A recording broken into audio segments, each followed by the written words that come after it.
Shout out. The Connects. Luis Guzman.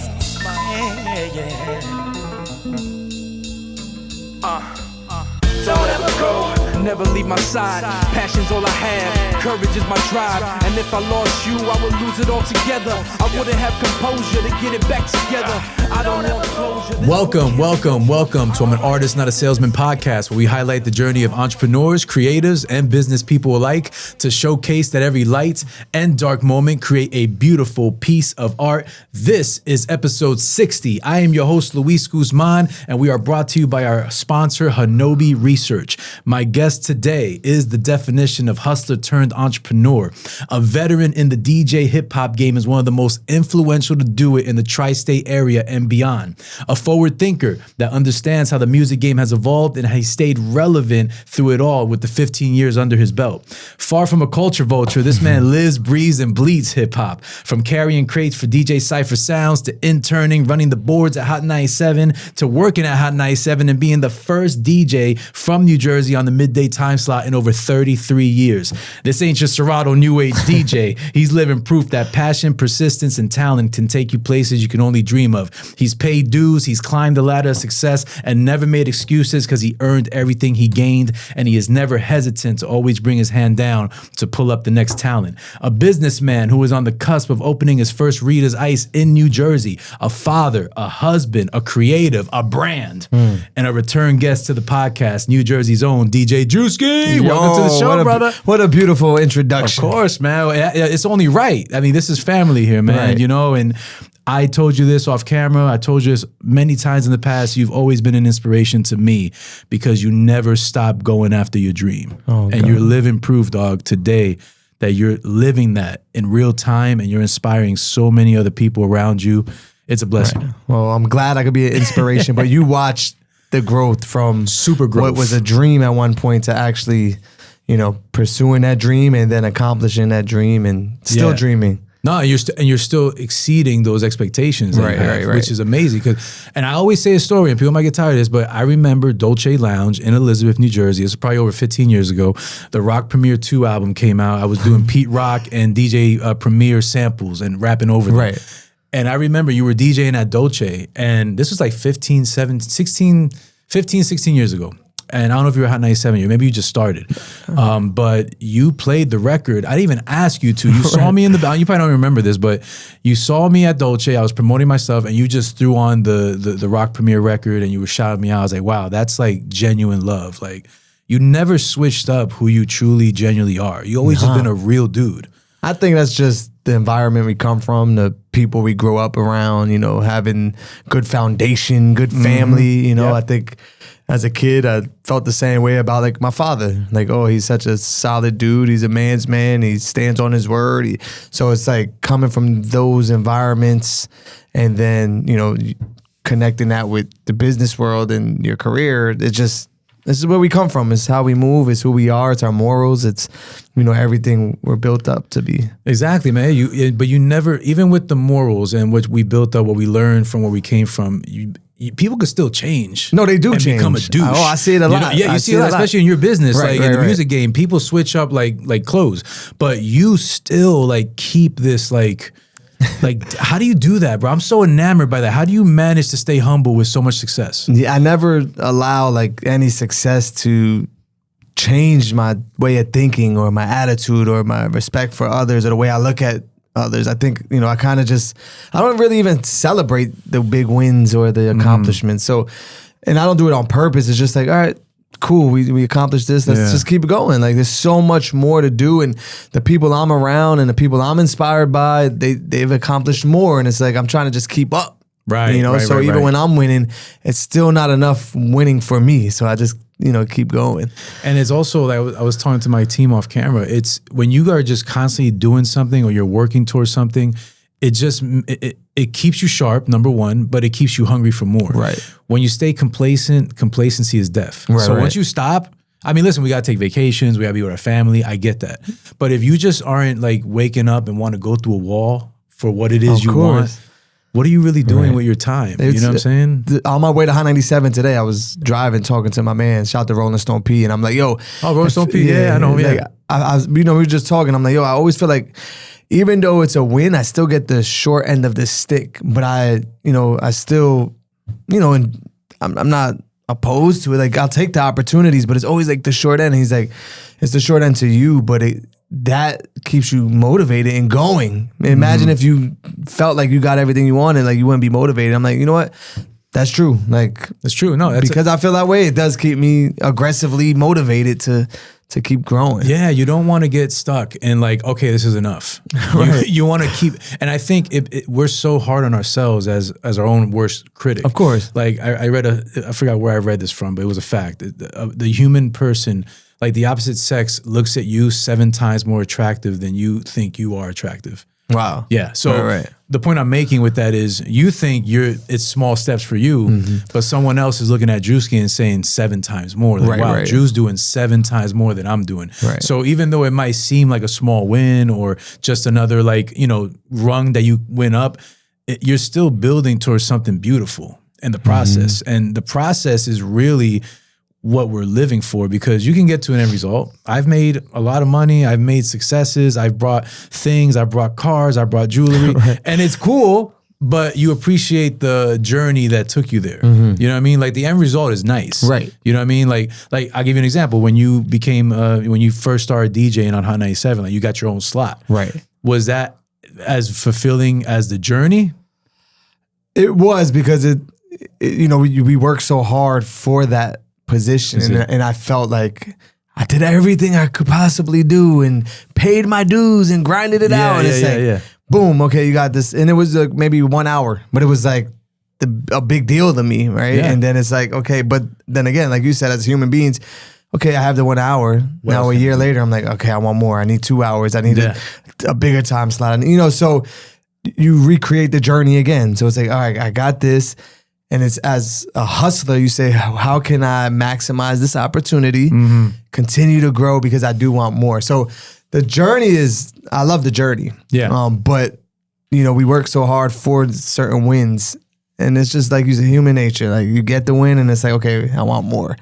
But with my wins, I include others, right? Yes. So being a DJ, I feel like using my platform, using my voice, using my influence, I want to help others. And as a DJ, I'm not a doctor. I could only stay in the music lane and help new artists come up and help new DJs come up. So it's like throughout the process, I'm always looking to bring others up with me.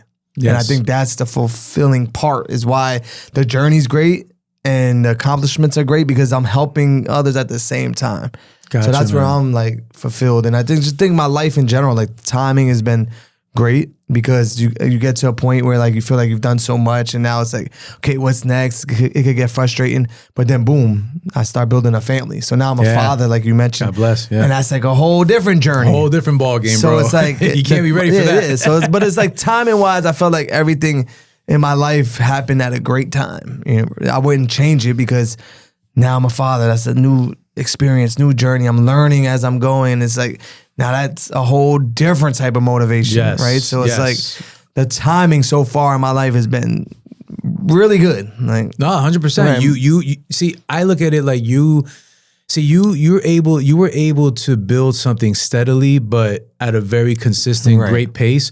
But I think there's beauty to that, because some people forget the sweetness is in the stuff that comes with time. If you get overnight success, you kind of don't appreciate it. Right, and I've seen that too. And you've seen that too. I spoke to artists that blow up like overnight, and now, a year or 2 years later, they're lost. They're trying to figure it out, and it's like, damn, it hurts to see that happen. Yeah, because you see all the hard work they put in, and then it just jumped out of nowhere. But again, if you don't have the appreciation for what you've worked so hard for, you could lose it overnight. Just like you got it overnight. 100%. But for me, it's been incline. It's been incline. But I love the incline better than the straight shot.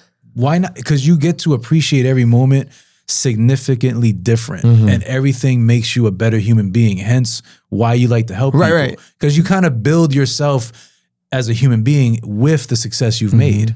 Other people, like, the reason they blow up in a year and they're douchey is because they don't appreciate nothing. Right. You know what I mean? They're just like, oh, I deserve this. I'm entitled, and I'm gonna black out on people and treat people like crap. And then a year and a half later, they're nowhere to be found. Yeah. But the people that take care of people, it comes from a place of growth and understanding and evolving. And I think you've hit every level with that.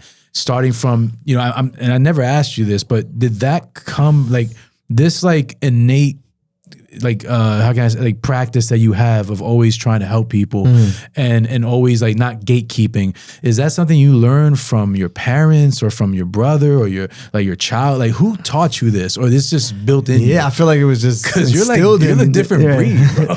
No, because I've felt like I've been in that position, and in certain levels, and every level I reach, I'm the new guy or the underdog, right? So even at a higher level, I'm still like the underdog, right? When you think of Hot 97, it's like they announced a new lineup and a new show and all that. It's still like Drewski's the underdog. So it's like every level I felt like I'm the underdog. So I kind of rep for the underdog. Gotcha. In a sense. Man. And I, you know, at any level, people look at it like success, but there's still, on that level of success, there's levels to that. So it's like, I always felt like I've been the underdog. Especially in hip hop, like it's hard, you know. It's hard. I know. I mean, you know, I used to rap, and I was Puerto Rican. I got, oh, you're a reggaeton artist? No, I rap, right? You know, but it's like you got all these like prerequisites, like, oh, but you know, you're Spanish or you're white. Oh, you don't know about hip hop, and you're a culture vulture. Like you was just talking about. Yeah, but now I play into it. But imagine being a white boy, now a white man, in hip hop, but not like you're one of the voices. You're a leader. Like, I got responsibilities. Yeah. I feel like, you know, people know me. I can't just do what I want. And, you know, I got to represent the right way for everyone.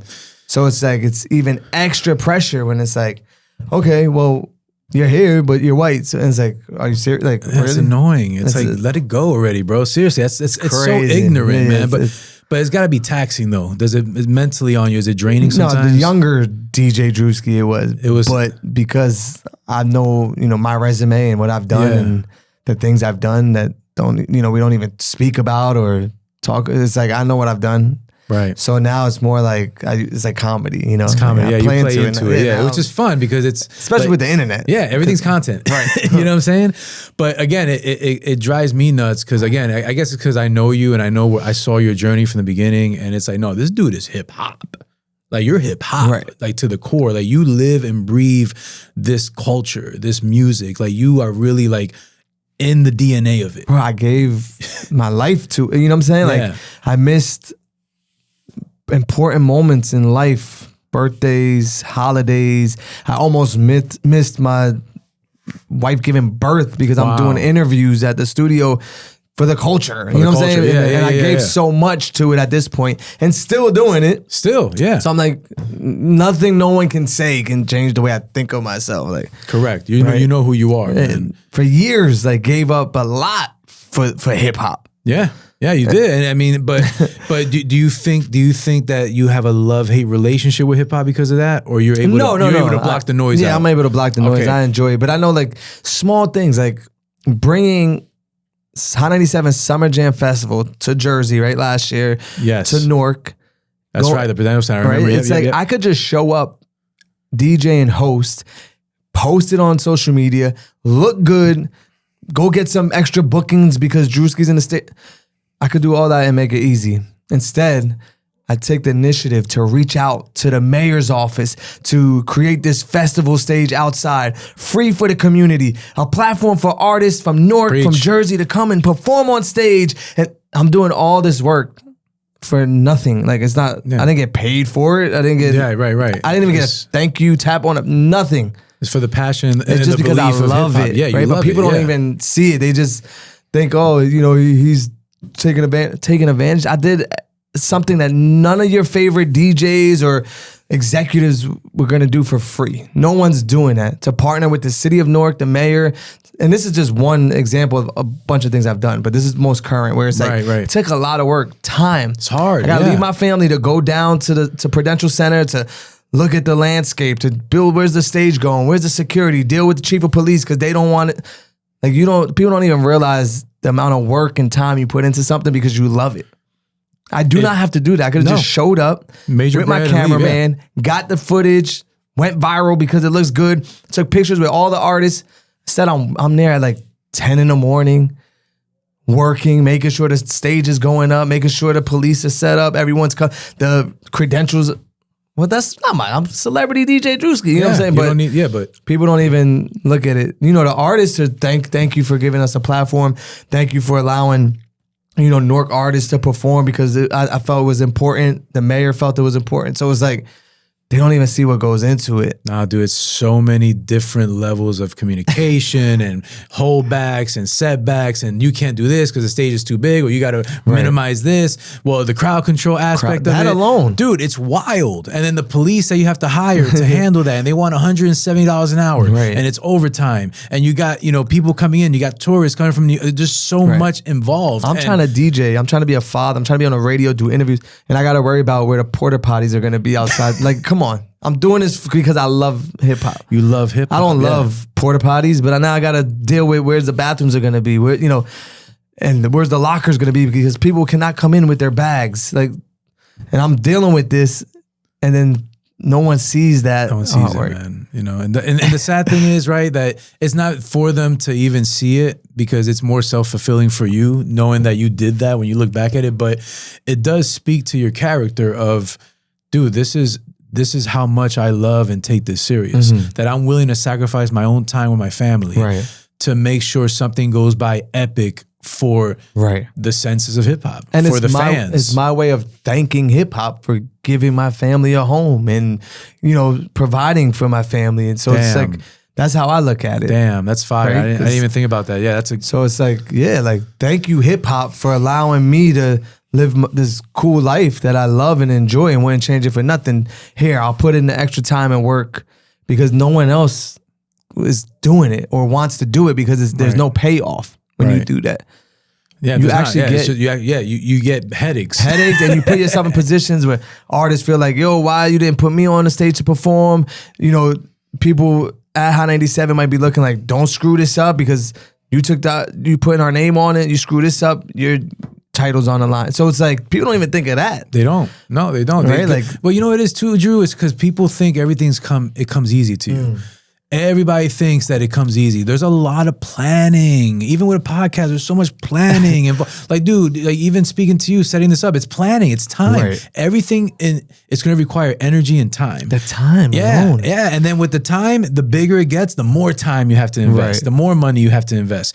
It ain't built for the weak. It's built for the strong that got a real kind of tunnel vision of what they want it to look like and feel like. You know what I mean? So it's sad that you're doing all this and the rest of, I don't want to say the rest of the hip hop game because I know there's other people like you in it, but I want to say the majority of it doesn't do that. No. Why? Because it's a lot of time and energy. But like, don't they love it though? It just drives me nuts. Or they feel like they don't know how to do it. Maybe I don't know. You know, it's just maybe they don't know what steps to take, where to. You know, I love it and I want to do it. I just don't know how to do it.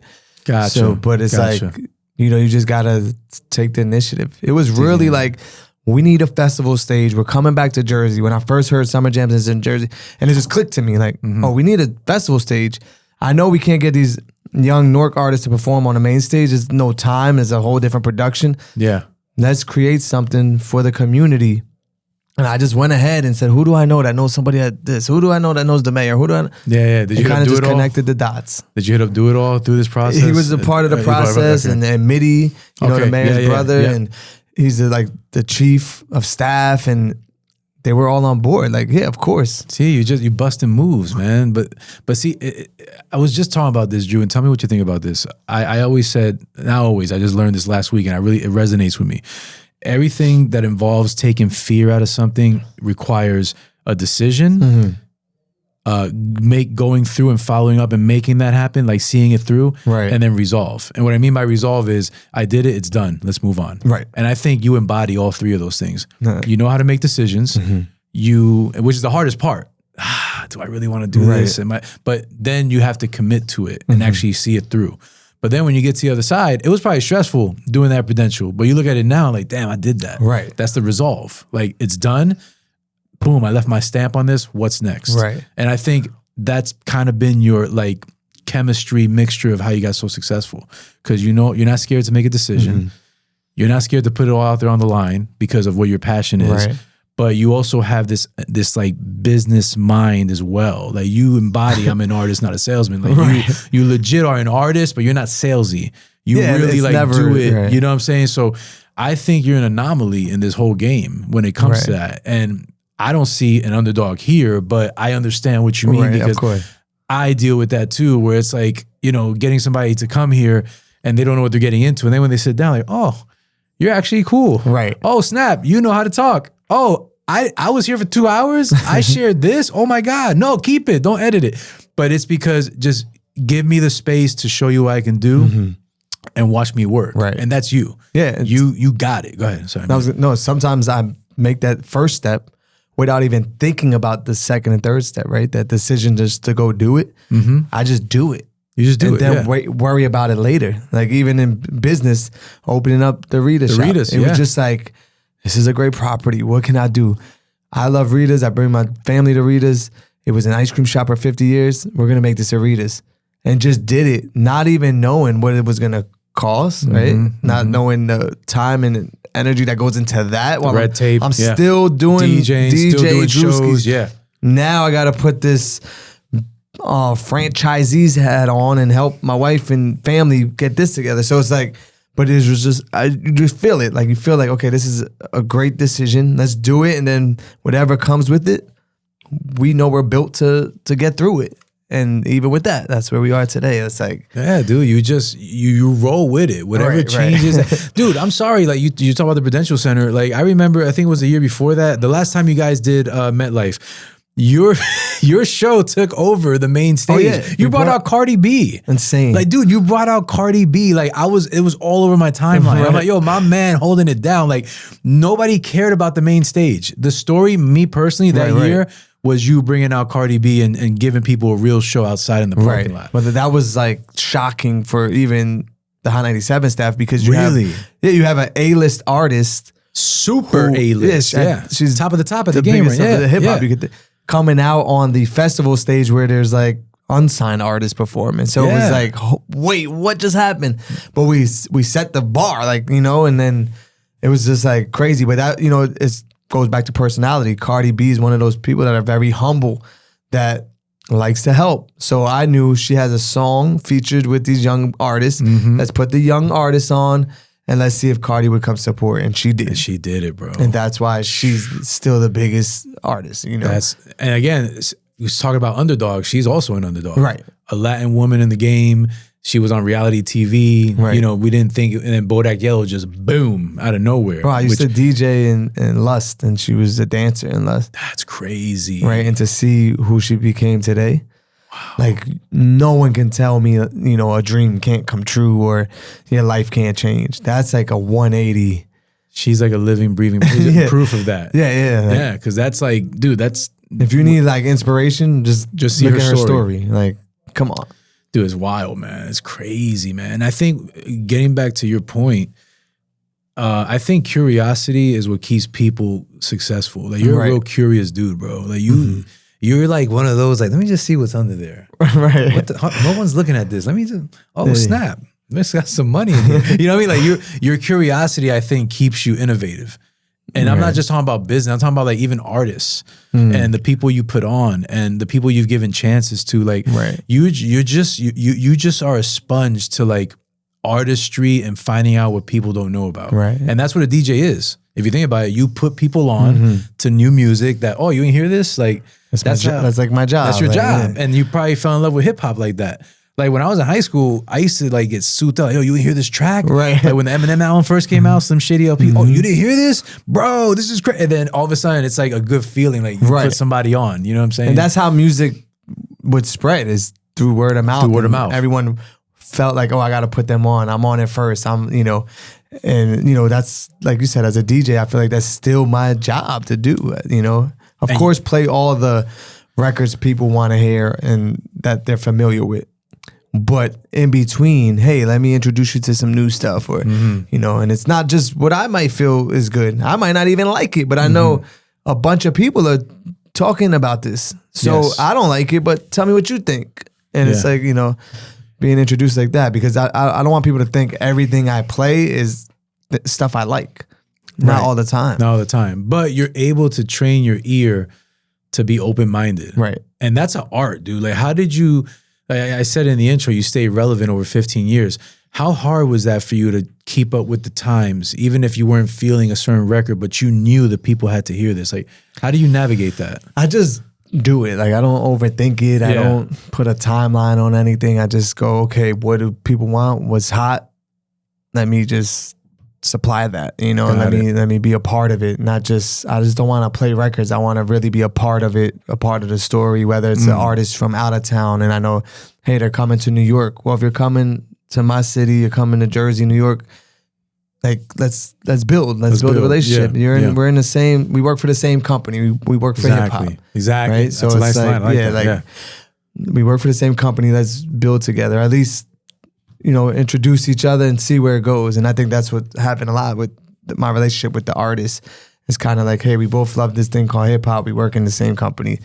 How can we help one another? How can we connect? Yeah. How can we keep this going? And I've been on tours. I just went on tour last year with Chef G and Sleepy Hollow. I saw that. Yeah, guys doing push-ups outside the park. Yeah, shout out to Steve LaBelle. Steve LaBelle. Not bad. Yeah. But it's like, you know, it's just like, that's just off relationship. And that's how they, you know, people go like, well, you play all these people music and you support them, you blow them up, they don't cut you a check. And I'm like, that's not why I do it, number one. And number two, if you're Chef G and Sleepy Hollow, you, in return, when the time is right, pay Drewski to go on tour. Correct. That's and the win-win. To me, that's a way bigger opportunity because now I'm getting to see the country.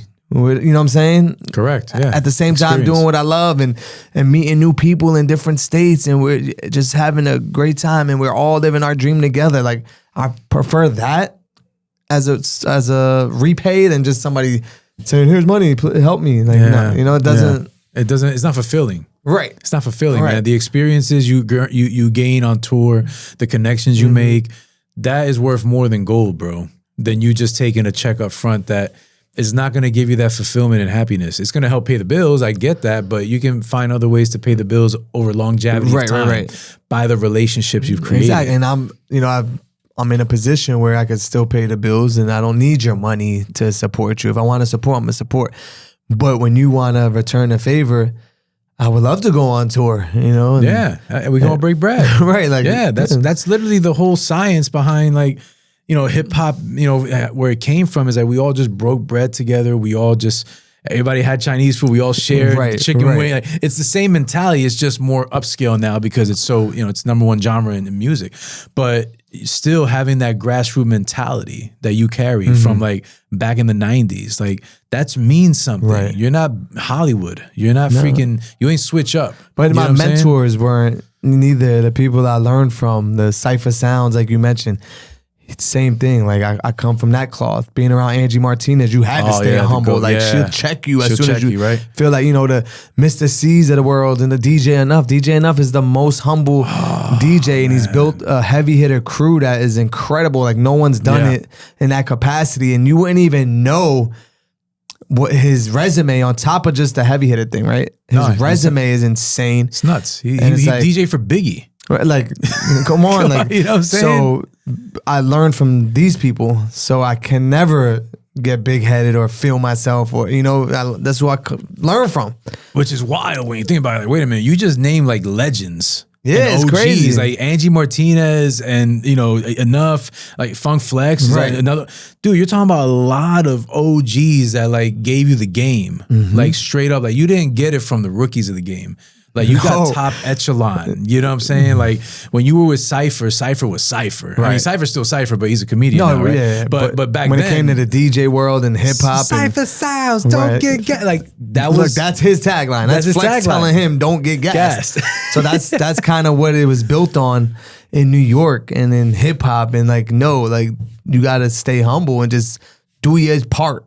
And I think that's, you know, I was thankful enough to come up at that time, so I could to experience those guys who built it, and then I'm in the middle, and then now I got this whole new generation that I'm keeping up with too. So it's just like I said, the timing in my life has just been good. I learned from the OGs, and then I'm keeping up with the kids. Nah, but you're like Aaron Judge, bro. Seriously, no, because they dropped the mantle to you, and you had all these great people behind, before you that gave you the game. Just like Aaron Judge, from the Derek Jeters to the, Jorge Posadas, whatever, who played for that team, Alex Rodriguez, and now he's holding it down. I think there's way bigger things coming for you because, dude, it's only right. It's human nature. It's nature. You learn from the best. You know what I'm saying? Like you got... That's the pressure. Dude, I can't let them down. Yes, because you're talking about like staples in the New York radio game. You know what I mean?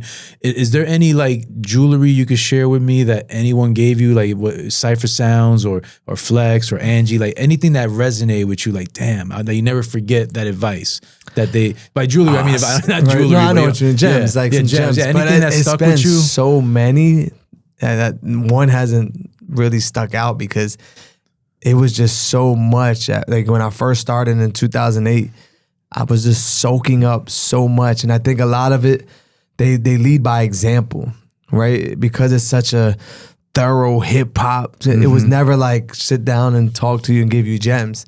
It's like, yo, pay attention. Watch how I move or watch what I do. And everyone had different personalities. So I was able to experience it, being able to work with multiple people. Like, oh wow, Cypher moves different than Angie, but I'm paying attention, Cypher's to me too humble. Like what he's done for artists, humble, man. Never asked for nothing in return. Like I'm like, damn, like when you first start, you're like, damn, Cypher, all these people, like you helped put Rihanna on, like that's right, yeah, stuff like that, and it's like I feel like he was just too humble. But then there wasn't great podcasts like this for him to come talk about what he's accomplished, but. They all just kind of just led by example.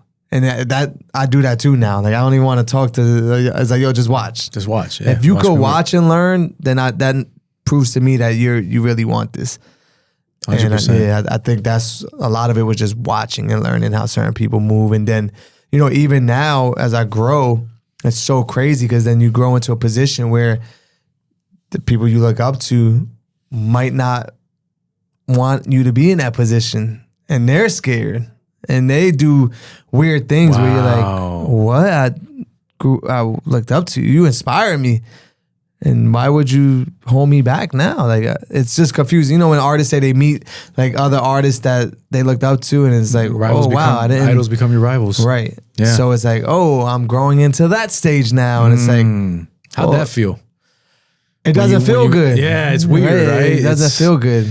I mean, because it has to feel uncomfortable. It has to feel like, oh, what the hell is this? It's confusing. Like, no way you're that person. I thought you were a whole different person. I thought we were alike. Like, I'm a DJ like you. I thought we were, and I look up to you. Right. And you don't want to see me grow? It's like, that's the insecurity they have. Wow. But you don't expect, like, yo, you're so successful. And I heard artists would come and sit on my show and say that, like, nah, coming up, I used to look up to certain artists and then I meet them in person. And I'm sure Drake said this in interviews where it's like, you meet them in person and you go, oh, wow, you're not the person I thought you were. You're actually whack. Wow. And it's like, yeah, it sucks. It's like it's like as a kid finding out Santa Claus doesn't exist, or it's like that. It's that much of a letdown. Yeah, because you are inspired. I was in a situation like that in the music business. I won't share the names, but I was looking up to this person because I wanted to be like this person, and we was moving.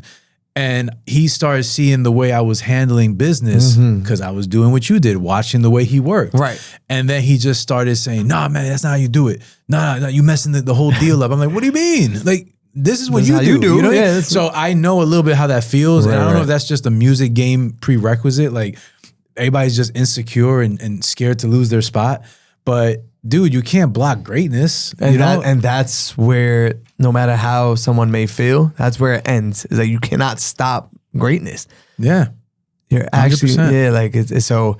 That's why you just go, wow, okay, keep on moving. Yeah, man. No, but it shows how strong you are, because there's people that can take that and be, screw this. No, it could crush you. It could crush you. Yeah, there's a lot. Like, have you ever had that moment where you kind of just had like a reflection, like, damn, am I doing the right thing? Do I even want to do this anymore? Or did that never come into your mind? Like it's vulnerability, like real vulnerable. Like, damn, should I be doing this? I never question me. It's just questioning like how others perceive me, I guess. Like, is like if you're not respecting everything I'm doing, then what am I doing it for? Almost. I see what you're saying. Or like if you don't see what I've accomplished or respect what I've done, then what? Like why am I still doing this? Nobody respects what I've done, and you start thinking. Then it lasts really quick. Real and I'm quick. Like, and then let me get back to business. To business. Yeah, it's that little voice in your head that kind of tells you like, oh, you're not good enough, or but you have to tell that voice to shut up. Right. Like that's not who you are. Right. You know, that's the insecurities that people project on you because you're doing fine, but someone's energy can get on you, and then you start thinking, is it me? And then they gaslight you, and the next thing you know, you start playing bad songs. I don't know what, you know what I'm saying? And then it makes you re-question. And that's just not in music. That could be in life. That could be a relationship with your friend or your wife or your brother or the guy that pumps your gas. I don't know. Like it could be anything. If you're not in control of your feelings and emotions and know who you truly are, you can't really show up for people. Right. You know what I'm saying? But I think in hip hop, it's almost like taboo to talk about your vulnerability. Right. Like, oh, like you just kept it so real. Yeah, I had that moment for like a second and then I got out of it. But man, you had the moment. I think people need to speak up about that more because we're all just humans trying to figure this crazy world out. How good are you if you're perfect at everything? And I think we'll never figure it out. I think there's no answer to, to this. It's just like a game. We're just playing this game. It's like a simulation, right? It really is. It really does feel like that. That's how I feel. I'm like, okay, now, and I accept it and go, okay, we're playing this game. We're in this simulation. I got to just keep winning, get to the next level. That's the goal. I'm not going to question the hurdles. I'm not going to question the roadblocks or, if I've, fall off the cliff, I just got to get back up and keep going. Like, because I've realized like there's no real ending. Like, where's, what are we? No, we're just, everything's fleeting. Everything's going. Like, we're not going to be here forever. You're never going to get to the end of something. Right. You're just going to keep going. Keep going. Like, there's like no, like, there's no finish line. Yeah, there's that pole like in Mario. Yeah. There's no pole. There's no pole. You just want to, there's levels. Right. That's what I'm saying. There's levels.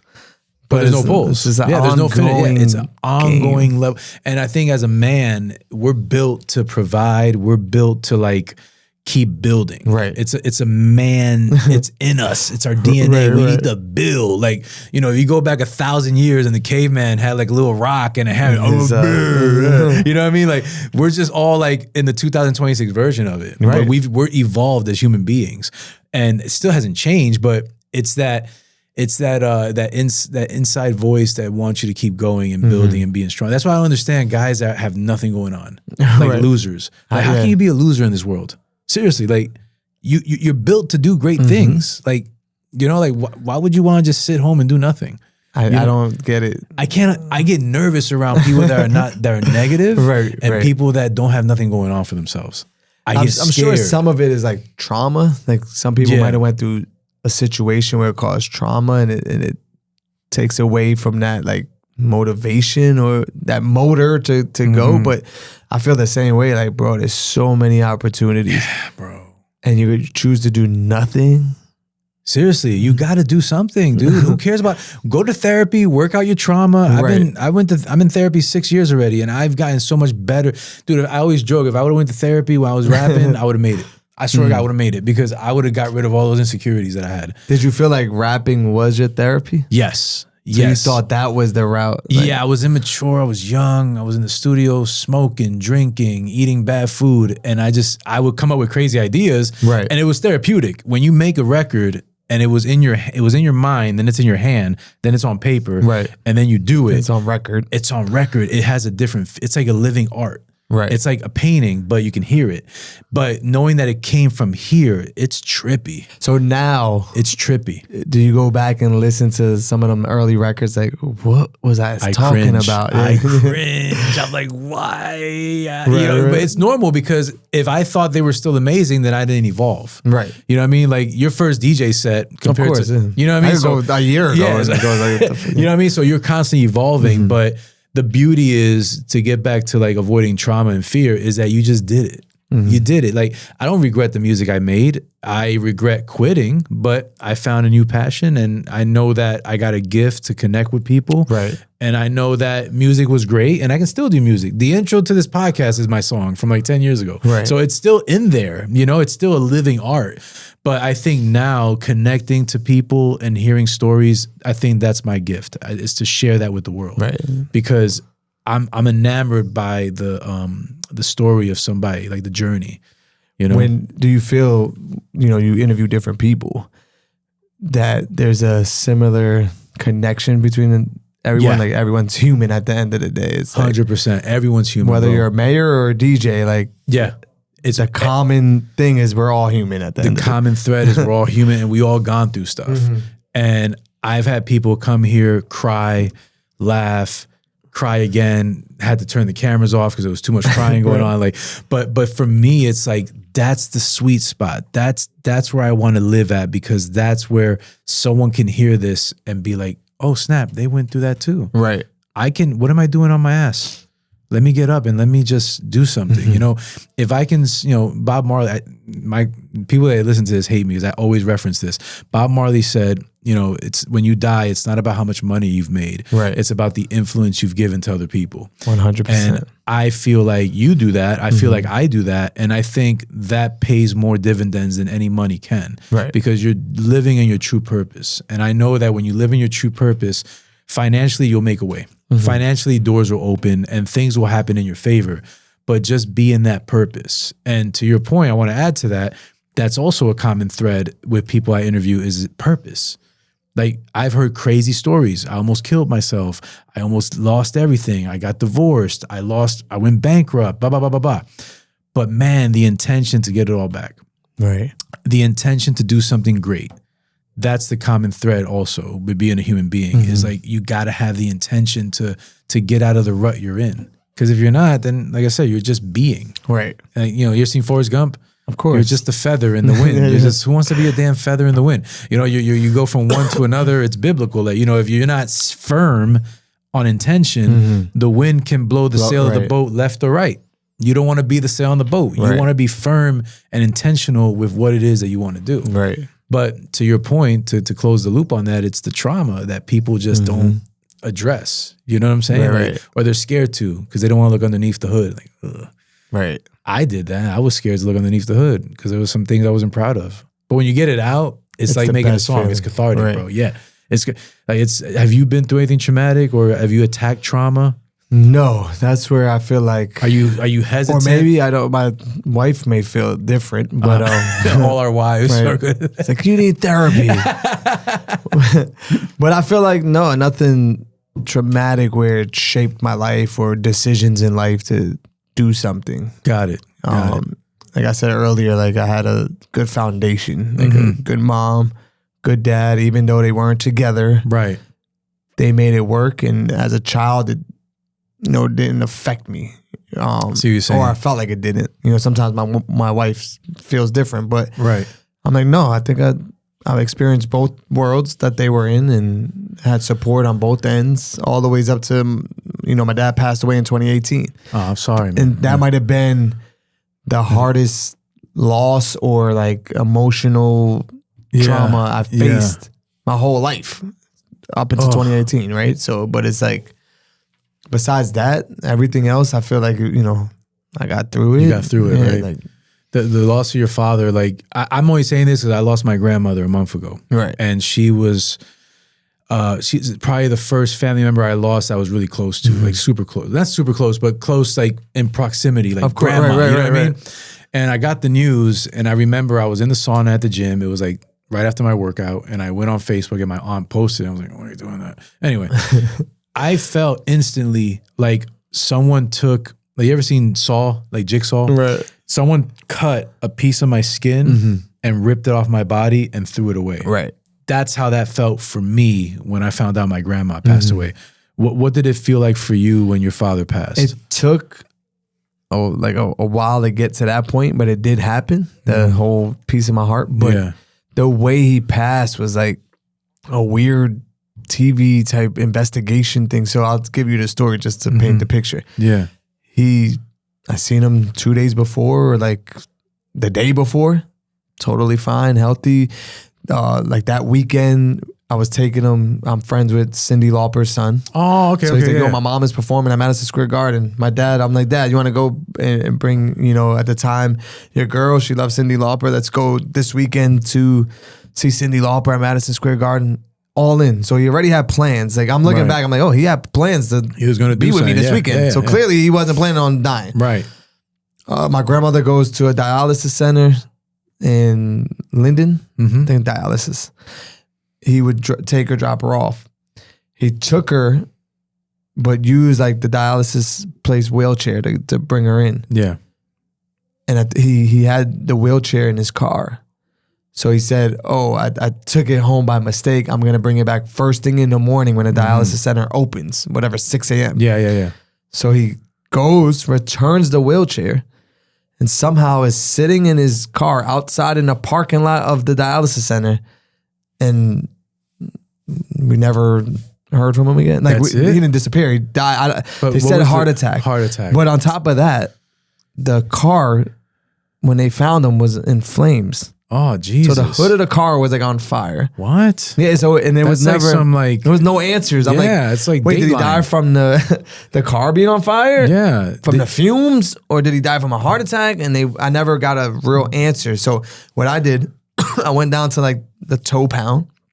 I took the car, and I was sitting in my driveway for like months. The whole front of the car is like burnt up. Yeah. You could smell it. Like you could smell. Wow. So it's bringing back the smell. And I'm like, Jeez. What was he doing in the vehicle when the car was on fire? Now he wasn't burnt up. When I got to the hospital to like, what is it? When you go identify the body. Yeah. The only thing was like his sneaker was like melted. Clearly his sneaker. Wow. So I don't know if his foot was on the pedal. Yeah. You know, like maybe I'm putting all these stories together, so I could never like process it. I'm like, maybe he had a heart attack and the foot fell on the pedal. And it was just revving until but they're like, no, that doesn't happen. And the car would like shut off before it. I don't know. But the whole front of the car is like burnt up.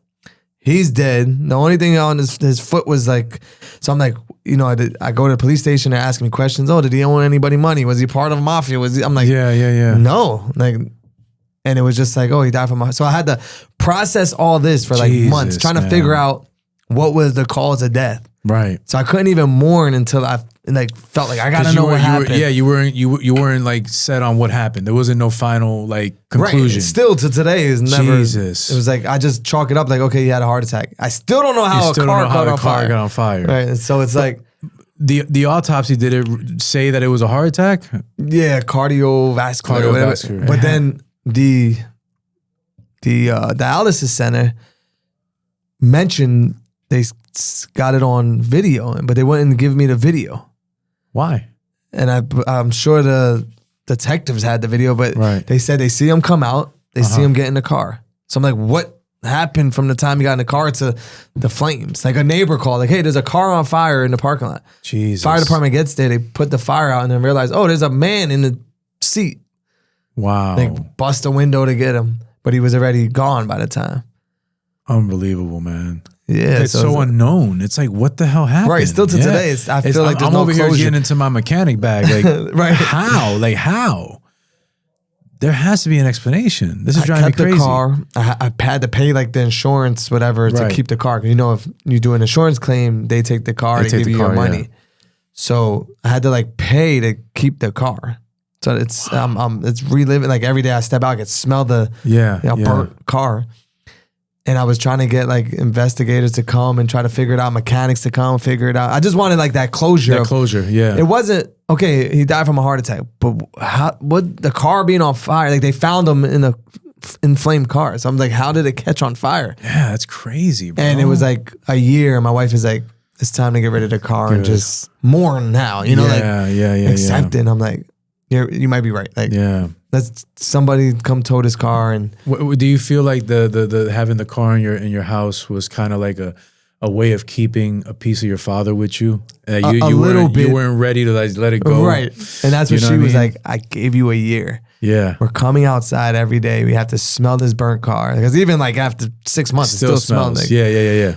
And she's like, and you're just gonna keep reliving it or like thinking of your dad every single day you come outside, and it's like you're never gonna find closure because it's just reminding you that he's not here. And then I was like, you know what, you might be right. I think it wasn't just about the burning car. It was more like the connection with my dad. And I was like, all right. And then it did help though. Like after I got rid of it, I didn't have to see it every day. It was like, all right, cool. Like, what was the feeling when you got rid of it today? No, it was more of a joyful, like, okay I know this is like holding me back. And she was like, you know, your personality's changed. You're like in the slums, you're depressed, you're angry all the time. It was just a lot of mixed emotions. The biggest loss I faced in 30 years, you know, it was like the first parent, the first, Jesus, you know, I lost friends and, you know, but it was like a parent. That's, you can't replace that. That's right. Who I had a great relationship with. It was like all that. And it was like, I'm living my success. I'm in my successful stage and he's enjoying it and he's getting to see his son shine in these certain lights and the TV show, Love and Hip Hop. So we would go out and people running. And so he was like enjoying it. Like, it's like, oh, this is cool. And then like, boom, it just happened like quick. It was like, it wasn't expected. Right. It wasn't expected. And now it's like, and she was right. I'm like, yo, after like a year of it just sitting in the driveway and no one has answers and no one could answer how it caught on fire. They were making up a bunch of different things of what could have happened. It was like, all right, it's time to get rid of it. And you know, he would look at me like, bro, why do you got a burnt fucking car sitting outside? You know what I'm saying? So I was like, in my head, I'm thinking, what would he say? And that's what helped. I know he would be like, yo, get rid of this. Like, what are you doing with a shit's, the whole hood is burnt. Like, what are you doing? Like, I was like, all right, cool. Time to get rid of it. Yeah, like I said, I think it was just a way of you mourning physically by seeing that there and just knowing that piece of your dad is still close to you. Right. And then getting rid of that last piece that's physical that reminds you of him. Right. It's like, you know, you ever seen Chuck and Larry? His wife died and he kept all her clothes in the closet. Right. And he didn't want to get rid of it. And then Adam Sandler was like, dude, you got to get rid of it. And the minute he did that, his life opened up. So it's everybody deals with pain and trauma differently, man. And some of us hold on to, you know, that feeling, and you know, sometimes it can be cathartic, but sometimes it can be very painful, and it kind of holds you back from where you need to be at. And kudos to your wife, because women are helpers, dog. They are meant to help us through our lows, our highs. I 100%. And dude, like, you got a winner, bro. And I want to know, because you know, I want to see how the evolution for you has changed. What is married life like for you, having an actual wife now and being in a family unit with, you know, your seeds and everything, and just kind of growing this family life? How much of a difference was that for you from where you were at 10 years ago or whatever? It didn't feel like a big difference, like physically, but I know spiritually, like, you know, it just, things are way more organized in my life. You know what I'm saying? Like, it's a cheat code. Right. And I think for men, we need that anchor. Yes. And she's been that anchor, and just, you know, I feel like I wouldn't be where I'm at if it wasn't for her, you 100%. Know, and they keep you grounded, they keep you focused. You know, it's everything you need as a man to become successful. That's like always, and I tell like even my boys today, like, that's just a missing key. It's like, it is. Yeah. Because as men, we're just trained to roam and just do whatever. Like, oh, we're going to just do this and do that. And there's no structure sometimes. No structure. And a woman comes into your life. Good woman. You can't have a bad one. Of course. You know, there can't be a woman that's got you and 5 other guys. And, you know, she's just using you as she's a gold digger, whatever. But a real good woman, bro, is worth more than like 1,000 rubies. It sounds like that in the Bible, right? But when you have a real good woman, man, you elevate your game. No, you become 100%. a whole different person. Like a whole different human being. And she gives you this like ethereal strength that you never thought you had. Like, whoa, what the hell? You're getting muscles where you thought you didn't have them mentally. You know what I'm saying? Because you're like, damn, this is good. I want to go through a brick wall for my wife. Right. But she's going to help me through it and be there and be my rock and my anchor and encourage me, guide me, console me, and give me the game when I'm lost myself. 100%. Right? And I think every married man can relate to that. But for young men that might be listening or watching, I feel like in order to, just like a DJ that knows good music, to know a good wife or a good woman, you got to experience the bad. a couple other ones. Oh yeah, You can experience maybe 3, or you could be like me and it'd be 300. Who knows? You know what I'm saying? But you have to experience different women to know, okay, this is the right one for me. Yes. This is a good one. This is the one that's going to help catapult me to the next level. Yes. So don't feel like, well, I don't know what a good woman is, because you do have to experience. And even for women, like to find a good man, you might have to experience a few men before you know Got to kiss a what couple a good frogs. man. Right. So I think that's important too. Like sometimes to, you know, because it has, like you said, it has to be a good woman. Mm-hmm. So to be able to figure out what a good woman or who the good woman is, you got to go through the bad ones. It's tough, bro. I mean, we're talking from the perspective of being married, but we've been through it, right? But this day and age is crazy. Oh no, now it's even worse. Crazy. Back to my timing. Look, I found just in time we before got she out at got the crazy. right time. Yeah, because it is wild out there, bro. Like these boys and girls, I don't know what the hell is going on. Like I feel bad for anybody that's single right now, for real, because it is like the Wild West. Mm-hmm. Like I've never had to go through this, but you know, my brother-in-law tells me stories, and he's single, and you know, you got to really fact check when you go on a date. Like, do you have an OnlyFans? Right. You know, like, am I the only person? It's just so many different variables. Like people's intentions. Like now you got to worry about what are your intentions with, you know, building this relationship. Is there any hidden, you know, intentions? And it's like, it's rough, but I'm glad bro. I don't have to worry about that, bro. Oh my God. 'Cause back in the day, even when I was younger, like all I needed was like a Rockaware t-shirt. Right. And I could, you know, take a girl on a date. Now you got to have a Rollie. Right. You got to have the nice car. You got to have The expectations. You got to blow a are bag. like, you know, we got to sit front court side. Imagine being DJ Drewski then. Oh man, like come on now. You got to take me to the south of France. Right, like all these crazy expectations, but it's sad that a lot of the women that want those expectations are not worth it.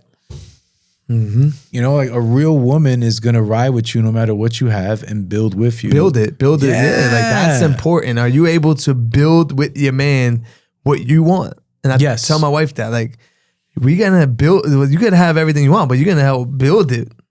Mm-hmm. It's not just gonna be handed to you. No, it's gotta be earned. Right. Yeah, and and what you've built with, you know, your music career, what you built with your marriage, and now parlaying that to the Rita's Ice you're opening up. Right. That has to feel good for you because it's something you're doing with your wife. Right. How's that feel? Tell me about that. That's amazing, right? Yeah, it feels fight great. a lot about that. Yeah, I don't want this. I kind of say to her, like, because the way the company's structured is it's 51-49. She has 51%. So you're the boss. But I'm like, you're the boss. Yeah. You have more percent. You have to make the decisions. And it's like, she's accepted that. Like, all right, like, come on. And it actually, it's intriguing to watch her. Like, you know, sometimes I sit back and just watch her work. It's like, wow, I love you even more now. Because I'm, you know, what did she say? I'm an act of service. I was just gonna, person. You took the words out of my mouth. Right. You're telling me this, and I'm thinking this guy's love language is acts of service. Yeah, and that's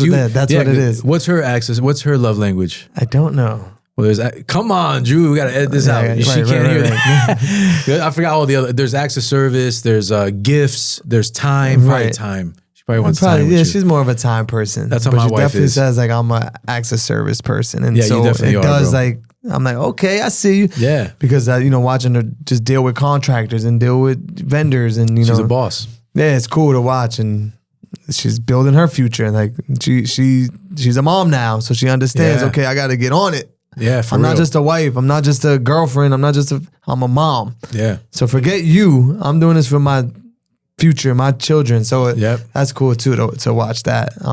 And she, you know, wants to be an inspiration to her daughter and her son. She always says, like, I don't want my kids to grow up and feel like mom didn't do nothing. Right. So it's like, all right, well, get to work. Let's go. No, for real, yeah. Right. And it's, I think about that Jay-Z song, Legacy. Like, you're leaving a legacy for your children, and you're leaving, like, some type of, like, I mean, you know, a lot of people have grown up and didn't have anything to start with. The fact that you are leaving something for your children, man, like, that is big. Right. Because you're showing accountability, you're showing responsibility, and you're showing a sense of entrepreneurship. Right. That I think kids should be taught. Right. You know, because in high school, I don't remember nothing from high school. Seriously, I don't care what year Magna Carta happened or Pearl Harbor. I get it, yeah, but I wouldn't be able to tell you the exact date. Right. I shouldn't. I was a history major, but still, they should teach financing in high school. They should teach how to handle your taxes. I agree. You know, like those are the things that, you know, I've had people sit in this chair with me that claim to be business people. And, you know, you mentioned what an S Corp is or an LLC and they're, I have no idea. I'm like, guys, you got the wrong idea. Right. Like Uncle Sammy Sam is rolling. He's going to come. They were just taught wrong. They were taught wrong. Yeah. They were like, let me just buy expensive stuff. Let me look richer than I am. And then in 5 years, I'm going to owe the IRS $100,000. Right. It's not the way to be. You know, you got to handle your business. Right. And I think you have been doing that like for the last 15 years consistently. Right. Like and I think you're malleable, man. What I mean by that is you adapt to situations. You don't just give up. You adapt. You're like, all right, this didn't work out. Let me try this. Right. I'm going to try this. I'm going to shoot for the stars. What's the worst that can happen? I learned something. You know what I mean? And you keep that energy with you. And I think that energy is contagious. Yeah, You know what I'm saying? what keeps me going. Yeah, bro. It's a real big to see you like where you've been at from, you know, the time like back in Elizabeth, like Cinnabon. He's working at Cinnabon, right? And Sabaros. Sabaros, yeah. It was, both. They were together. Yeah, that's right. They were together. Jersey Gardens. Experience. So when you come to my readers, just know I taught the staff from my experience. He's got the service game down packed. You know what I mean? But no, man, if you really sit and think about, and it's hard for you to do this because you're living it, but from where you started, man, I mean, you got pictures with like Big Pun, right? Or was that with your brother? Somebody has a picture from Thomas G. Dunn Center. With Fat Joe? I have Fat Joe. You have Fat Joe. Your brother got Big Pun. No, Biggie. Biggie, get out of here. I thought it was Pun for some reason. No. Because Terror Squad went to Elizabeth High School. I think, he has a picture with Biggie because at that time, my pops, the person I looked up to, he had like a friend that was like, yo, we have this extra money. What can we do? And he's like, well, I know my son likes this artist Biggie who's coming out. Why don't we do a concert at the Ritz Theater? Wow. And they did a concert with Biggie at the Ritz Theater. That's wild. Like, while he was on his like first album promo tour. Yeah. Probably Enough was with him. Right. Yeah, seriously. Yeah. I know like I was too young to go, but like they said Busta was there and like, you know, as an open, like just there coming out performing like with Big. Cause you know, like at that time he was the new young artist. So they did that concert and my brother got to meet Biggie and I think even like those small moments as a little kid or whatever, 6 years old, I forgot how old I was, but like hearing what was going on and the excitement in the house, like is probably part of like the motivation to like pursue music, pursue hip hop. Like, oh wow, like you can do stuff like this. Yeah. Absolutely. Right. Yeah. It left like this mark on you. Like, you know what? I like this. Right. I like this. I like the way it feels. Yeah, it feels good. It's good feeling. It's brings happiness. Right. And everything I do, like as a DJ, it's like if I'm in a club or doing an event, I want to make people happy. I want people to leave. I want people to take a moment out of their life, the crazy lives we live, and just enjoy the moment and just feel free and feel stress-free and be happy. And enjoy, because, you know, life is crazy. Life is fast. Life has stress. Life has pain, ups and downs. But you giving people the escape. Right. The escape for a little bit. And just a little bit. Even when going into the business, you cannot eat ice cream and be angry. Like you're happy while eating ice cream. Yeah, seriously. The Like slogan is ice custard happiness. I was like, oh, seriously, that's right up my alley. Like I want people to come, families to come and leave happy and enjoy that moment. If it takes 15 minutes to eat your ice, like in that 15 minutes, you're happy that whole 15 minutes. Once it's done, now you got to go back to reality. But even with opening the ice cream shop, I'm like, oh, it's right on brand with what I do. Just make people happy. Yeah, man. Just that's far from an underdog right there. Because you're on the cuffs or something. I'm telling you, man, like there's a movie I want you to see. If you haven't already saw it, you should definitely check it out because I think it's going to resonate with you. You ever seen The Founder? No, I feel like I've seen it. Like, I didn't watch Michael it, but Keaton. I've seen it. I'll give you a quick synopsis. I'm going to text you when we leave so you don't forget. Right. He plays the guy that founded McDonald's. Oh, I did see it. You saw it? Yeah, I did see and it. he builds the franchises by buying the real estate and building that up, and he found a loophole to make a lot of money. Right. Ray Kroc, that's his name. But it shows you in that movie how you said custard happiness. He goes to a McDonald's for the first time and he sees people eating out the wrapper and they're happy, they're smiling. He's like, this is America. Right. This is America. To your point, you have that Ray Kroc vision. Right. Like, this is this is happiness. Having an ice cream where it's also something that you can do with your family that builds bond and connection. Right, of course. You know, like, oh, my son, my daughter, I'm taking them to Rita's. Yeah, I remember as a kid, like, you see what I'm saying? me as a kid going with my father, it was like a big deal. Like Yeah, as a little it's kid, huge. it's like going to ice cream with people I love. It's like, It's huge, It's- man. If you think about it, it's Steve Jobs always says this. I mean, always said it when he was alive. The one thing that's hard to ignore is when you can make a product that really connects with the human heart. Right. Because when it connects, he was talking about the iPod. Because for the first time, we have a machine that can be with you, and it's not a CD player, Right. but you can just pick any song and it automatically just connects to your heart. I think that's what Rita's is going to do for families, especially the ones that you have opening now in Garwood, and Right. and I think it's going to be a big different shift of business for you. But I think it's going to make you better. I think you're going to grow this sucker to the moon. And dude, I'm excited to see what the next year to 18 months no, looks like for you, yes. bro. I know you're I'm like, excited. man, I got this, bro. It's easy. I'm excited. Because you already got it. You got Right. it. It's just a matter of, just infrastructure, framework. I mean, who doesn't want to work for DJ Drewski if they're 16 years old Right. and need a summer job? no, I have the parents already like, Dude, hey, that's what I'm my saying, like, daughter, no, hey, my son. I'm like, okay, this is not Hot 97 now. This is a, what I'm this is a saying? legit Right, business. right. We got to make money. And Right, right. You got to be responsible. You know what I mean? So that's got to be something cool. But for even you, that, man. look at that. I'm now in a position to give a 15, 16-year-old their first job. And they're going to, in 10 years, 20 years, go, wow, my first job was at Rita's. It was so much fun. I learned so much. I learned, and now they might be a CEO of a company, just like when I gave an artist his first shot on the radio and now he's A Boogie, right? Like, it's like crazy. That's crazy. Yeah, it's like I said it in my intro. You're never afraid to bring your hand down and pull up the next talent. Right. But it's not even a thought. It's just the way this business is structured. The same way the DJ business is like, I don't need 40-year-olds working at the custard shop. I need 16-year-olds. Yeah, it just yeah. happens to be that, but it's just so, full circle with what I do already. And, I just thought of that actually right now. I didn't even Dropping jewels, right? Yeah, but it was because we're talking about it. I don't God's in get the to room, sit and yeah. think about shit. But it's like, wow, it's the same kind of process of, hey, giving someone their first job is like playing an artist on the radio for their first time. It's like, they'll never forget that. dude, you have like a cyclical like process that I think it should be mimicked by people that want to be successful. Right. But I do think that your true motivation comes from that little underdog. Like, That too. y'all don't want me to watch this. And I And I relate do it on to my that. own. And you do it on your own. Saint. Nobody, like, no corporation or management company or Yeah, talent you're hustling. agency You're just hustling. throwing opportunities at me. I'm working But I for don't- every opportunity. But that drives me nuts, dude. Like, you're super talented. Like, what's the noise?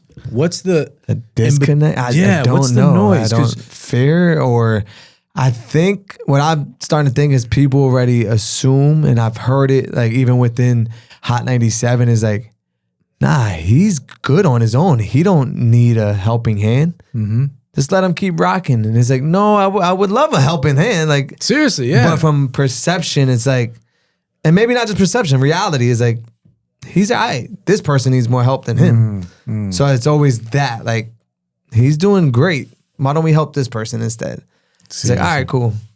Like, You never ask, hey, I need help. You never- because I don't really need help. I would appreciate it. Do I need it? I don't feel like I need it because Got I'm it. going to get to that goal regardless whether you help me or not. And maybe that's the type of energy I give off. And people feel like, oh, he doesn't need me. I still haven't figured it out, but I think people feel like, oh, he doesn't need me. Look what he's done on his own. I see what you're saying, which also is a reflection of how much you hustle in, Right. in your work ethic. Right. Because people that suck need help. You know what I'm saying? I'm just being honest. No shout out whoever you're talking about, but people that suck need help, and people that are self-starters and they're driven naturally, and Right. and they just find an answer to something, they're gonna figure it out. Like, I don't need much help. You know what I mean? Like with the podcast here, I got an amazing team, but they know when I say I'm gonna go, I'm gonna go. Right. And I'm gonna, okay, let's try this. Oh, we can't do that. Like there's always there's always some way to make things better. Right. But if you're waiting for someone to come help you and you're not trying to figure it out yourself, you suck. Like you're not resourceful. Exactly. You know, and being a businessman is being resourceful. Right. You got to be able to kind of understand things and look at it and say, okay, what's the opportunity? First of all, what's my why? What's the opportunity? What am I missing? And how can I fix it? Right. And who can I lean on to help fix that? It's a big process, but if you don't even have that in you, you're just going to always have your hand out. Right. Waiting for someone to come pick you up. And I think that honestly defines you. Like you don't need help. It'll be sweet, but it's like, I'm good. You know, like, yeah, but it's cool. Like I'm going to figure this out. I'm going to be self-sufficient. I'm a self-starter. And along the way, if someone wants to lend a helping hand, and let's do it. But I'm not going to be out there like asking for it, you know? And I think it's your not your kryptonite. What's the word I'm looking for? It's your true gift to who you are as a creative and as a businessman is that I could use it, but I'm gonna figure this out. Right. You see what I'm saying? So it's crazy, man. It's wild, bro. It's a crazy ride. Bro, I'm gonna get you out of here, man. I got a couple. You answered these questions last time, so I switched it up a little bit. It's the mastermind questions. So I threw in a couple of new ones for you, things that I never asked you before. So, you know, it's basically to get people to know, like quick answers. If you have a story to go with the answer, feel free to share. Got it. And I don't think I've ever asked you. It sucks if someone's already asked you this, but I'm gonna ask you anyway. What for me, it was Can't Knock the Hustle. That was the first song I heard that really made me fall in love with hip hop. What was yours? Ooh, first song. I might have been like Benjamin's. Really? Yeah, just because it was P. so Diddy like the Fam. Yeah, like the Benjamin's record. It was so like over the top in a sense. Yeah, it was crazy. Wow, bro. this is hip hop. Like, yeah, I love this. Even though I was listening to music before that, but like nothing made me fall in love, and it's probably till I heard Benjamin's. That was a great song, bro. Yeah. I think for me, I don't know if you feel this way, what got me with the Benjamins was the Biggie beat switch. Right. When Biggie came on, right. But that, it was like, you know what I'm saying? It was like so shocking. Like, what is this? You know what I mean? It was almost like a performance within a song. Yeah, it was a movie. Right. It was a movie. It was a movie. Yeah, it was a movie. And I was like, oh, this is big. Like, this is cool. This is hip hop. Like, that's the hip hop I like. You know? No, for real. No, that's right. I feel you on that. I mean, that's also up there for me. But I remember going the school bus home from middle school in Elizabeth, and the bus driver was just mad cool, I guess. And you know, on the school bus, people are loud. He had the radio on, and it was, you know, I'm making short-term goal when the leather folds. Just put away the platinum and put ice on the gold. I was like, what is this? What is this? The Hove, of course, was like the soundtrack. Yeah. They gave you that that you know you want to be a hustler. Yeah. Hands down. The Hove 100%, made you like want to hustle. So I can clearly see that being, you know. No, that got me. That got me, bro. So I was just, you know, that's what made me fall in love with hip hop. And I know why I never asked you that, but I was just curious to know that. Yeah, so. like that's just me being honest. I could have made up some Hove or Nas type of record, but it was just like that one was like, oh, this is like Hollywood almost. Like, yes, that's how More Money, More Problems felt. When I first heard that's another one, yeah. Been Around the World. Right. We're doing a lot of Diddy talk, but you know what I mean? It's pause. In the pause, right? And then no Diddy. But it's but it's the soundtrack we grew up on. And it was movies. That's what it is. Like, that's you can't what it change is. it. No, it's done, it's done. Right. Yeah. What was the lightest and darkest moment of your life? Darkest we spoke about losing a parent, losing my pops. It definitely put me in like a really deep hole for a while, maybe like at least a year. I knew I was like, I couldn't really operate. I couldn't really think outside of just that situation, both personally and with friends and everything. It just put me in a slump. Right. That was probably the darkest. The brightest has been a lot of bright moments. Like just when I think it's a bright moment, another one comes, right? Up, like, yeah. Becoming a father twice, like two bright moments. Getting a slot on the radio is like a really bright moment for a DJ because I look at Hot 97 like being drafted into the league as a DJ. You made it to the league, and you're playing for the Yankees. Like, Yeah, you know what I'm you literally saying? got right to the top. Right. Like the best team in the league. Or, Aaron Judge. Right. Aaron Judge. Yeah. So that's how I look at Hot 97. So just being able to be on air, and just even recently moments like you in your intro, the first New Jersey DJ. 33 years. 33 years is when it started. So since Hot 97 started, there was no like New Jersey DJ to have a full-time slot on Hot 97, like a weekday spot. Wow. Like, and I never even realized that until it happened. Yeah. So it's still like these really bright moments that still occur, and it just there's so many to name, right? It's hard to pick one. Summer Jam moments, being on in MetLife Stadium in front of 40, 50,000 people. Like, dude, that's DJ moments. Like everything you worked for as a DJ, like you're just doing. When I as a DJ, I put out a compilation album. I got money paid to put out a project, like a compilation album. That's so cool, man. With all the hot young artists at the time. So it was just like, there's so many moments. Like I have a music, photography, video studio, my own. That's what I work out of. Like that's my office. Fire, dude. To do my dream job, I go to like a dream place to do this. Yeah. It's just like crazy moments. It's a kid's dream. Right. It's a dream, dude. Seriously, you're living the dream. Literally. Yeah. I'm living my dream at least. Yeah, right. Like I know I'm living my dream, so I can't complain. Like, nah, dude. You blew the roof off of it. You blew the roof off of it, bro. Holy cow. I could say certain things on the internet and it turns into a story. Like, I can say, I'm not playing drill music where they're dissing each other, and it turned into a whole I remember that. Yeah, that turned into a freaking movement. Like I say, I'm playing Jersey club records, and then people will come at me and say I'm a culture vulture, and then that becomes a whole topic in the story. So it's like, when I speak, people are listening. So it's like, that's pretty cool. Yeah, My dad always told me, if don't worry if someone's talking bad about you or good about you, because at least they're talking about you. Right. And I was like, wow, that never left me. That was a gem he gave me. Like to this day, like I don't try to do this sometimes, but I'll look at comments. I'm like, why am I even doing this? Right. And this guy looks blah blah blah. He looks crazy. He's got a crazy, just making fun of you. Whatever. But then it's like, oh hey, listen, they're talking about me. I don't care. It's all good. You know what I mean? Because like from a moment like that, right, the culture vulture moment. Yeah. I entertained it. I said, okay, we're going to turn this into something even cooler. All these young New Jersey artists have opinions, have whatever, the feelings about the music scene. So I already was like, you know what? We're going to create a environment where you can come voice your opinions in person. Because since you like to do it online, right? You like to jump in the comments and tell us how you feel. Be a real woman or a real man and come amongst your peers and express that feeling. Like Let's see if you're. So this is something I'm working on. You got the first look, but it's like, fire, like dog.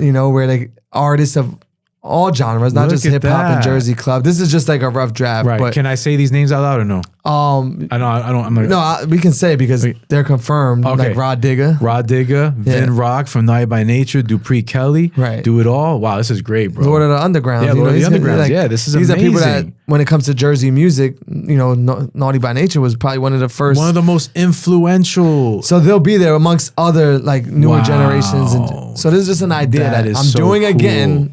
While I'm doing everything else and building a home. Still breaking the culture open again. Just to give people a place to come voice how they feel. And I just want to curate it. I don't want to even give my opinion. Yeah, you just want to be, I just want to set the table. Yeah, right. Kind of like, that's why I do with the pot. Just curate, let people talk. Can I show this to the camera? You want me to send it? And send it to me. We could blow it up. We could put this in the. It's not like completely not fully done. This is just like a rough, but we can show it. Yeah, I'll just show it for now if you want, and you could cut blow to that up on the edit. That's awesome, bro. Is it focus? Okay. Is it focusy? No, you got it. He's a beast, man. And you'll send it to me too. I have Eric put it in the I want to send somewhere. you like the final one though. Oh, okay. That's fire, bro. If we make it in time. But that's fire. It's just like little ideas. That's fire. No, that's again going back to the Prudential Center with you know talking to the police, setting up the stage, the porta potties. Here's another one right here. Yeah, it's like here's thinking outside the box, an open floor to come, because I see so many people have opinions online. Yeah, and it's like it's easy to have an opinion and talk crap, behind the phone or computer. But if you're a real person, you really love hip hop music or Jersey club music, and you really feel like your opinion matters, come pull up. I love that, bro. And talk to the OGs about it. Yeah, if you feel some type of way, if you feel like a white DJ shouldn't be playing Jersey club music, explain Here's your why. chance. Yeah, Here's your chance. Here's your chance to explain. Maybe they can educate you a little better. I love that, Maybe bro. coming from someone that you may look up to, you'll absorb it differently. I guess what you're trying to say is getting a new perspective. Right. Because you know what? We're living in this world where it's like people are just so ignorant and one-sided. Like they only see blue. They don't see green. They don't see yellow. Right. But let's open the conversation up to have these to have these opinions and these point of views that someone can look at it, unless you're just so stubborn that you don't want to change your views. But I feel that you could come together. I don't like this, you don't like that, but you can have an argument with me in a conversation and say, I might say, oh, you know what, Drew, I never thought about it like that. Right. And that's what that's what you're for. trying. That's what I'm trying to accomplish. That's fire, man. It's just like, that's fire. Are you going to do that like every quarter or once a year, or like it's very early in the where game? It goes? We'll see where it goes. Like that can be a my thing. man was like, yo, this is something you could take to Atlanta and have Atlanta artists and Atlanta influencers and just, take it to LA and have, and dude, you can make it take it to Netflix. Right. It could be like it can blow up. Right. Like you could start how you're doing in Elizabeth. Like, he said Atlanta, Cali, right. All the main markets, right? And then it can grow legs to something bigger. Right. Where we might have to get this streaming. So you see what I'm saying? So that's you're seeing it in the infant stage. Like, right. No one even knows. You're the first person that knows that. That's amazing. Thank you for sharing that, bro. Yeah, Seriously, it's just an idea. But I spoke to Vin Rock. I spoke to Rod Digger. They're like, we're on board. That's so dope. For hip hop. Right? For hip hop. The first thing I said is, hey, there's no money here. Yeah, no one's getting paid. This is a Drewski project. Right. You know what I'm saying? I'll show you what she said. Like, Rod Digger's like for people that don't know, she's come on, man. She's a lyrical MC, bro. She said, like, if it's for you, like, yes, but people don't get to see this. And she said, this is dope. Are you moderating it? I'll do it. I'll do your event if you do mine. I have a similar thing. I'm like, look, it would be free events, so no bread and right. Like, same thing with Vin Rock. He didn't even. I'm in. Like, wow, no awesome, questions bro. asked. That's awesome. Nothing. Like, I'm in. And these are the people that love hip hop. We do it because we love it. That's amazing. There's no bro. vulturing off of none of this. No, this is all for the culture. It might cost me. You know what I'm saying? I might have to pay.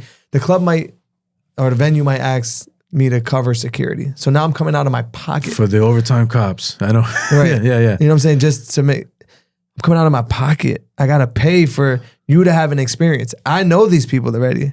Yeah. I've interacted with them. I have their number. Like, I'm putting you in. That's just the start of it. There's going to be a lot more artists at it, but it's just like, you don't realize it might cost me to do this. Seriously, yeah. To give you guys I don't benefit from doing this. You're doing it for the culture. I'm giving you a platform to voice your opinions on, because I just seen it happening, like trickling on all these blogs when I said the Jersey Club stuff recently. I don't know if you've seen it. Yeah, I seen it. Yeah. So it's just like, and then they're calling you a culture vulture. Yeah. So it's like, well, come tell us how you really feel in person, like amongst your peers, and voice your opinions. And then maybe you have questions that some of these people can answer. You might be confused. The internet might have you confused. Yes. Come with real people in real time, and let's just celebrate the Jersey music culture together.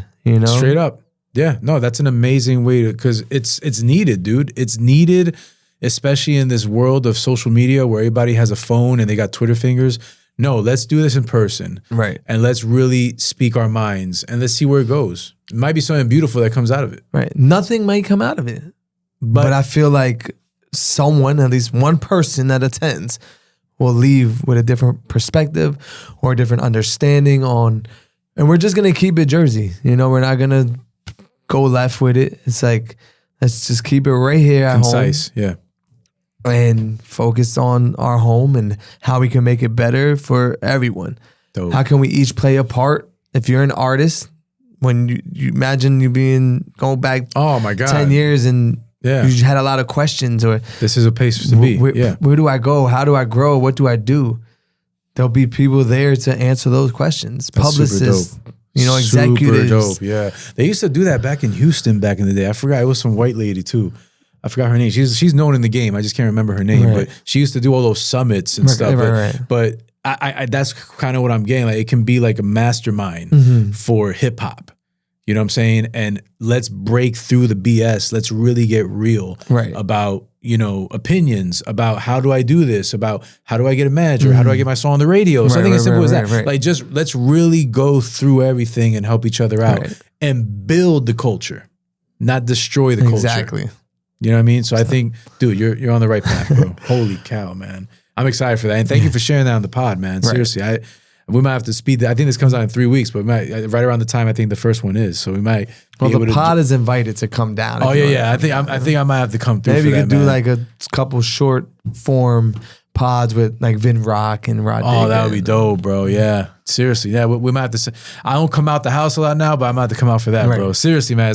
That's exciting for me because those are all people from my era too. You know what I mean? So I have an appreciation for hip hop in general, but just to imagine the stories, right? Dude. This is how I envision it.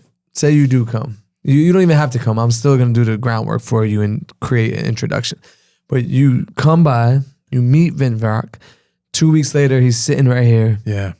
Telling you these naughty by nature stories that no one knows. Like that I was a child listening to his music. That would be so surreal to me. No, and then I get to watch it back, you two sitting here, and now I feel great because I go, I made that connection, and it's for the culture. Like for the culture. That's what I do. Look, I did it again. Seriously. Right? So just small moments like that that makes me happy. No, that's acts of service, bro. Right. You are literally a blessing to people around you that you want to see elevate.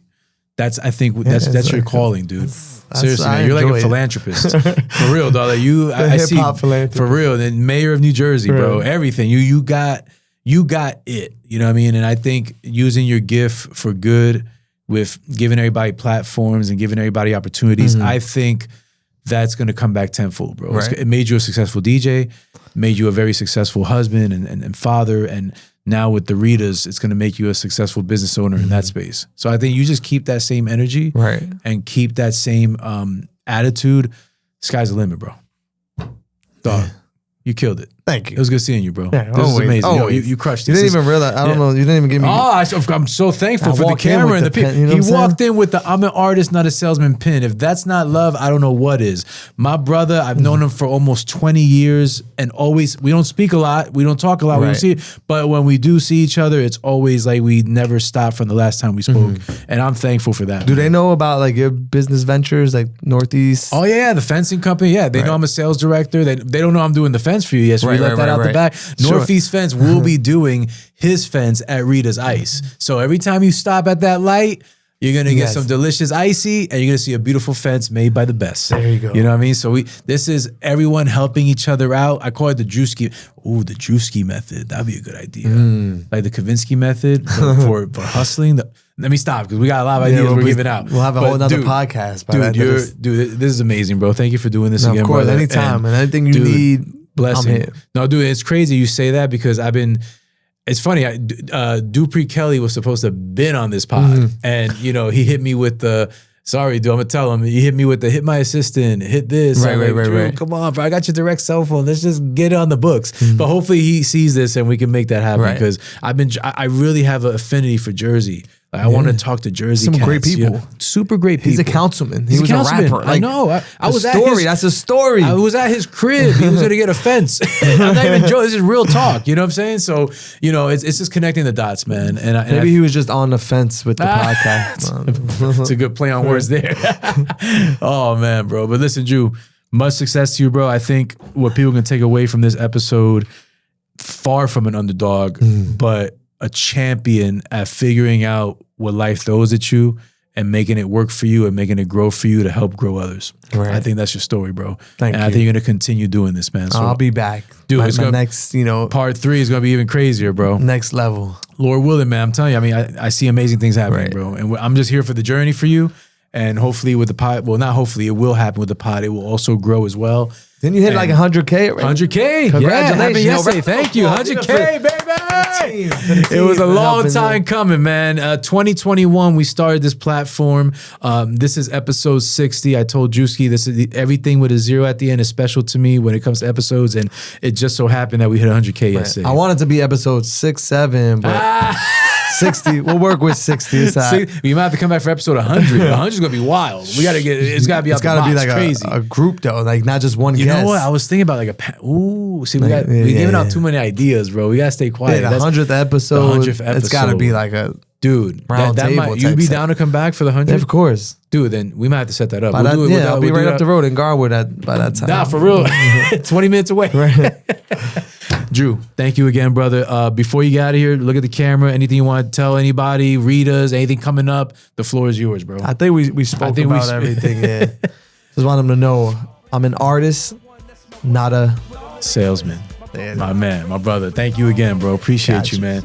Guys, that is a wrap on episode 60 of An Artist, Not a Salesman podcast. If this podcast inspired you or moved you in any way, please subscribe to the YouTube. We just hit 100K. For more further updates and content, follow my Instagram at I'm an Artist, Not a Salesman for further updates as well. I am thankful for every listener. I pray you have a blessed one, not a stressed one. Peace.